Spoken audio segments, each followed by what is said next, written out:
2026년 월드컵은 이제 겨우 첫 번째 경기만 치렀을 뿐인데 벌써 너무나 많은 이변을 쏟아내고 있습니다. 모두가 모로코전에서 무기력한 무승부를 기록한 브라질을 향해 비판을 퍼붓고 있습니다. 하지만 셀레상의 흔들림조차 스페인이 카보베르데를 상대로 아무것도 하지 못한 채 승점을 나눠 가진 모습과 비교하면 오히려 훨씬 덜 충격적으로 느껴질 정도입니다. 우루과이는 사우디아라비아에게 거의 패할 뻔했습니다. 네덜란드는 진땀 끝에 겨우 승점 1점을 챙겼고 스위스는 전혀 예상하지 못한 시나리오 속에서 뼈아픈 결과를 받아들였습니다. 피파는 더 많은 작은 축구 국가들에게 기회를 열어주었고 월드컵 본선 진출 비율을 높였습니다. 그리고 바로 그 작은 거인들이 지금 이 대회를 그 어느 때보다 흥미롭게 만들고 있습니다. 2026년 월드컵 본선은 개막 라운드부터 믿기 힘든 지각 변동을 목격하고 있습니다. 대회 조직위원회가 참가국 수를 48개국으로 확대한 것은 많은 작은 축구 국가들이 세계 최대 축구 축제의 모습을 드러낼 수 있는 문을 열어주었습니다. 흔히 들러리로 여겨지던 팀들은 이 기회를 완벽하게 활용하며 강호들을 상대로 상상하기 어려운 결과를 만들어내고 있습니다. 전 세계 팬들은 거인들이 쓰러지거나 발목을 잡히는 장면을 바라보며 계속해서 놀라움의 연속을 경험하고 있습니다. 이 거대한 충격의 중심에는 C조의 브라질 대표팀이 있습니다. 삼바 군단은 강력한 우승 후보라는 위상과 함께 대회에 들어섰습니다. 그러나 모로코 대표팀은 남미 대표의 야망에 빠르게 찬물을 끼얹었습니다. 브라질 특유의 화려하고 기술적인 축구는 상대의 규율 잡힌 수비 시스템 앞에서 완전히 길을 잃었습니다. 모로코는 전 세계 챔피언 출신 팀에게 경기 주도권을 일부러 내주었습니다. 대신 비니시우스 주니어와 하피냐 같은 위협적인 공격 루트를 철저하게 봉쇄했습니다. 아프리카 대표 선수들은 중원 지역부터 강하게 압박했고 몸싸움도 전혀 피하지 않았습니다. 이 끈질긴 저항은 브라질의 수백만 유로짜리 스타들을 조급하게 만들었고 그들은 계속해서 패스 미스를 범했습니다. 그 결과 모로코는 전반 20분 이스마일 사이바리의 날카로운 슈팅으로 예상 밖의 선제골을 터뜨렸습니다. 충격적인 실점은 브라질이 동점골을 찾기 위해 모든 힘을 공격에 쏟아붓게 만들었습니다.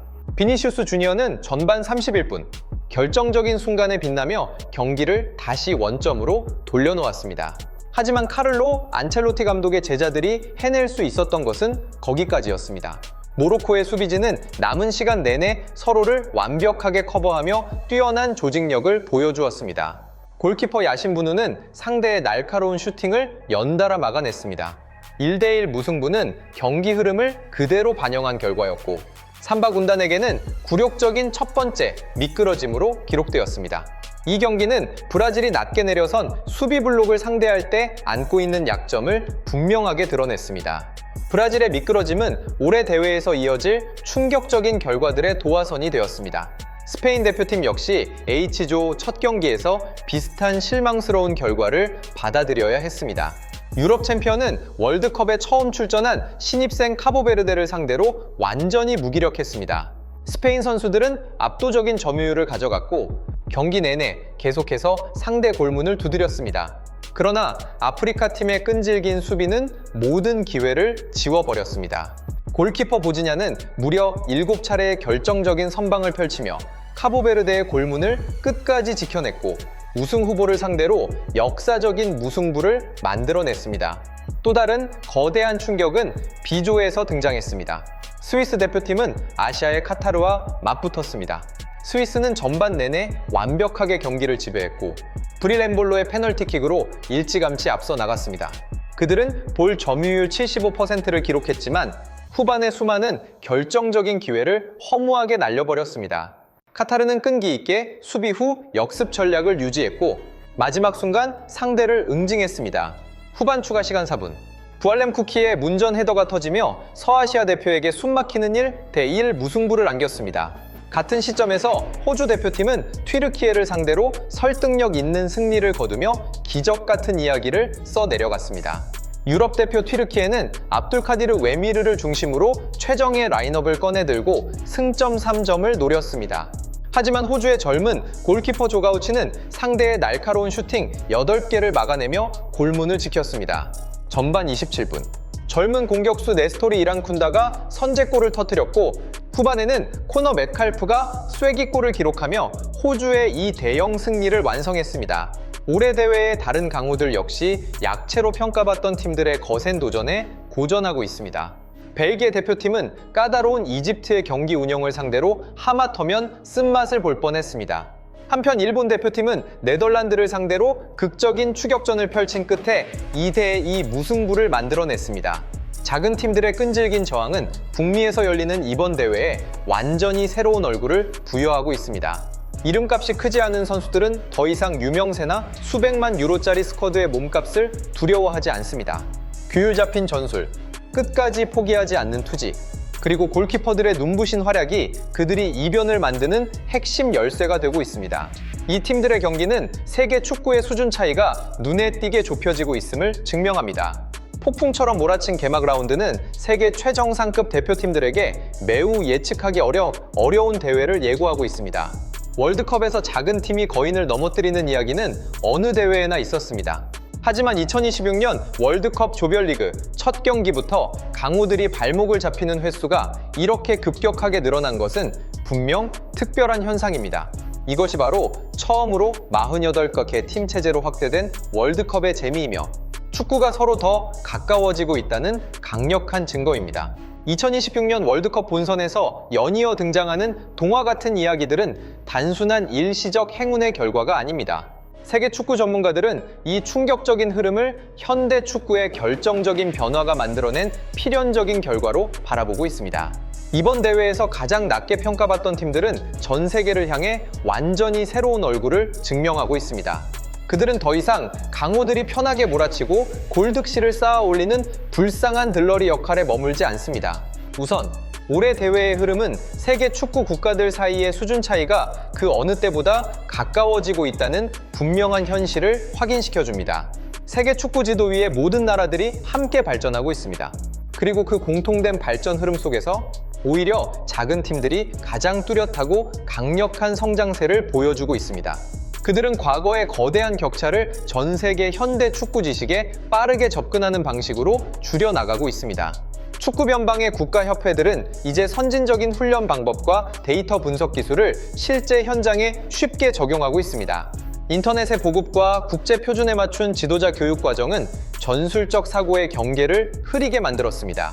약체팀의 무명 지도자들 역시 과학적이고 견고한 수비 블록을 충분히 구축할 수 있는 능력을 갖추게 되었습니다.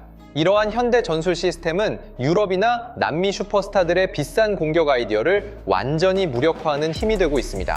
약체팀들의 놀라운 발전은 피파가 추진해온 축구 세계화 목표의 새로운 성공 사례로 볼 수 있습니다. 세계 축구를 관리하는 이 최고 기관은 수십 년 동안 전략적 개발 프로그램과 재정 지원을 끈질기게 이어왔습니다. 피파는 개발도상국의 경기장과 인프라 건설에 막대한 자금을 지속적으로 투입해왔습니다. 본선 참가국 수를 48개국으로 늘린 결정은 축구 변방을 직접적으로 끌어올리기 위한 대담한 조치였습니다. 대회 규모 확대라는 조직위원회의 결정은 그동안 세계 최대 축제를 꿈꾸기조차 어려웠던 축구 국가들에게 값진 통행권을 선물했습니다. 뿌리부터 시작된 체계적인 투자와 최고 수준의 무대에서 부딪힐 기회가 결합되면서 이 나라들은 경기 경험과 담대함을 빠르게 축적하고 있습니다. 그들은 더 이상 북미의 수십만 관중이 들어찬 거대한 경기장의 분위기에 압도되지 않습니다. 두 번째로, 이러한 거대한 충격과 믿기 힘든 결과들은 지구상 최대 축구 축제만이 가질 수 있는 값진 특산품입니다. 짧은 기간에 치러지는 대회의 독특하고 치열한 성격은 이변이 작게 발생할 수 있는 이상적인 조건을 만들어냅니다.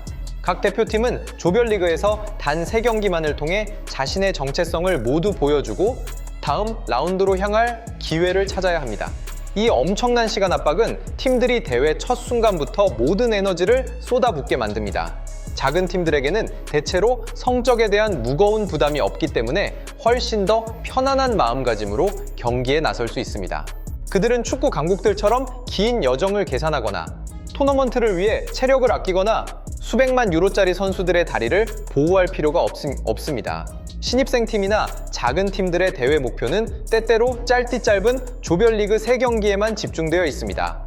그들은 월드컵 잔디 위에 나서는 매 순간을 자신의 인생을 건 결승전으로 바꿔버립니다. 바로 이 잃을 것이 없는 마음가짐이 무명의 선수들로 하여금 자신의 능력과 에너지를 200% 이상 끌어내게 만듭니다. 그들은 지치지 않는 듯 계속해서 움직이고 경기장의 모든 공간에서 격렬하게 싸우며 온몸을 던져 공을 막아냅니다. 거대한 스페인을 상대로 카보베르데가 보여준 끈질긴 무득점 무승부는 이를 가장 강력하게 증명하는 사례입니다. 경기장 위에서 아프리카 선수들의 용기와 강철 같은 규율은 거대한 상업적 가치를 완전히 무너뜨렸습니다. 유럽 최고 클럽에서 뛰는 화려한 스타들은 상대가 세운 단단한 인간 벽 앞에서 완전히 무력했습니다. 개인 기술의 우위나 이적 시장 가치만으로는 이름이 덜 알려진 선수들이 품은 뜨거운 헌신의 열망을 지워 낼 수 없었습니다. 팬들은 경기 종료 휘슬이 울린 뒤 카보베르데 선수들이 서로를 끌어안고 눈물을 터뜨리는 감동적인 장면을 목격했습니다. 그들은 땀과 민족적 자존심으로 자국 스포츠 역사에 새로운 장을 써 내려갔습니다. 조직위원회의 올바른 발전 전략과 인간의 끈질긴 투지가 완벽하게 결합되면서 올해 대회는 가장 매력적인 버전으로 변해가고 있습니다. 중립 팬들은 더 이상 몇몇 익숙한 축구 세력들의 지루한 지배만을 바라보지 않아도 됩니다. 어려운 배경을 가진 팀들의 강력한 도약은 이 축구 축제에 새롭고 상쾌한 생명력을 불어넣고 있습니다. 그리고 이러한 동화 같은 이야기들은 전 세계 모든 대륙의 수많은 팬들에게 끝없는 영감을 전하고 있습니다. 세계 무대는 이제 가장 터무니없어 보이는 꿈조차 현실이 될 기회를 얻는 공정한 무대로 변하고 있습니다. 작은 팀들은 과거의 명성이 현재의 결과를 결정할 수 없다는 강력한 메시지를 세상에 보내고 있습니다. 용기와 높은 수준의 팀 정신은 실력과 돈의 모든 격차를 메울 수 있습니다. 북미에서 열리는 이번 대회는 2026년 월드컵이라는 격동의 소설 속에서 앞으로도 더 많은 흥미진진한 장면들을 목격하게 될 것입니다.